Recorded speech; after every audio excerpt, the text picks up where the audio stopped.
अरे ओ बहू रानी, कहाँ गई? जी मम्मी जी, आपने मुझे बुलाया? दीदी की सास का फोन आया था, कह रही थी कि दहेज में एक डायमंड का सेट जरूर रखना दीदी के लिए। तो मैंने भी कह दिया हाँ ठीक है, रख देंगे। तो जो तेरे मायके से डायमंड का सेट आया ना बेटा, तू वो रख दे। तेरी हैवी हैवी ड्रेसेस भी पड़ी है ना, जो तूने भी एक बार भी नहीं पहनी।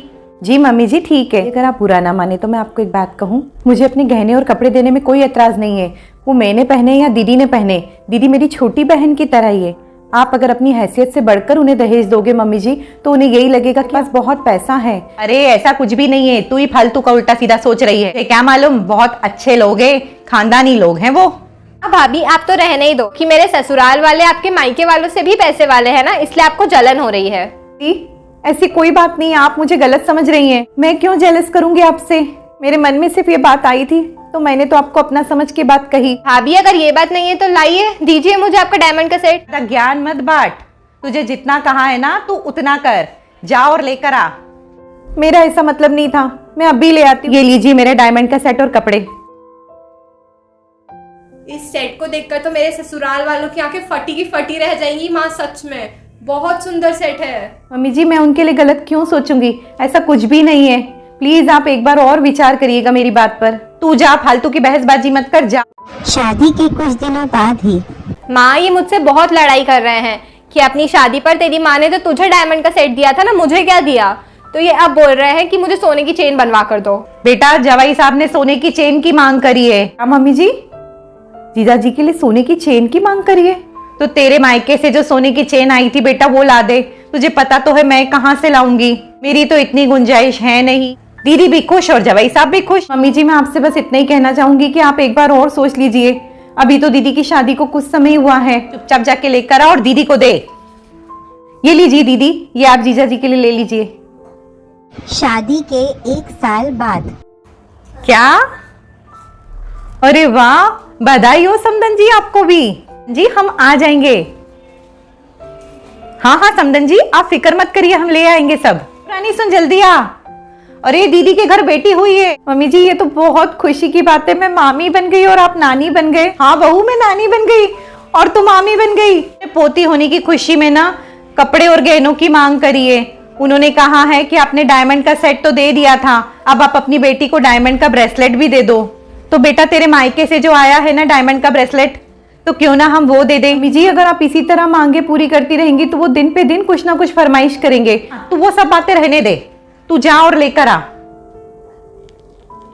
ठीक है मम्मी जी मैं अभी ले आती हूँ। ये लीजिए मम्मी जी, ये ड्रेसेस और डायमंड का ब्रेसलेट। ये देखकर तो वो खुश हो जाएंगे। मम्मी जी आप इस तरह परेशान क्यों बैठी हैं, क्या बात है? थोड़ा परेशान हूँ, दीदी के ससुराल वालों ने पूरे 50 लाख की मांग करी। क्या मम्मी जी 50 लाख? मैंने आपसे पहले ही बात कही थी मम्मी जी कि आप उनकी दहेज की मांग मत पूरी करो। दिन पे दिन उनका हौसला बढ़ता ही जा रहा है। मम्मी जी कहाँ से व्यवस्था करेंगे हम 50 लाख की? मम्मी जी दीदी को तो आपने इतना पढ़ाया लिखा है, वो अपने पैरों पर खड़ी हो सकती हैं वापस से, और हम पालेंगे ना गुड़िया को। मम्मी जी आप कल ही जाओ और दीदी को ले आओ। नहीं बहू ऐसा नहीं हो सकता, दीदी को और गुड़िया को हम यहाँ नहीं लाएंगे। अगर बेटी मायके में आकर बैठ जाएगी तो समाज क्या बातें करेगा, और ऊपर से अब तो उसकी बेटी भी है। नहीं बहू ऐसा नहीं हो सकता। बेटा जिस हाल में है वो उसे अपने ससुराल में ही रहने दे। बेटियां ससुराल में ही अच्छी लगती है, मायके में नहीं। आग में मत फेंको प्लीज, प्लीज मुझे मत मारो, मुझे मेरी माँ के पास जाना है, प्लीज मुझे मत मारो।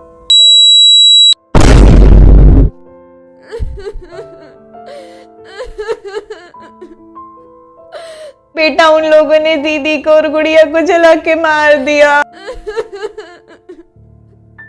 क्या मम्मी जी?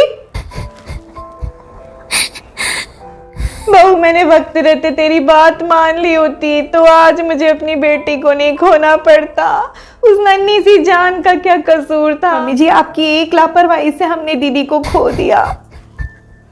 दिन से अगर मैंने उन लोगों की मांगे पूरी नहीं करी होती तो आज मुझे ये दिन नहीं देखना पड़ता। बेटा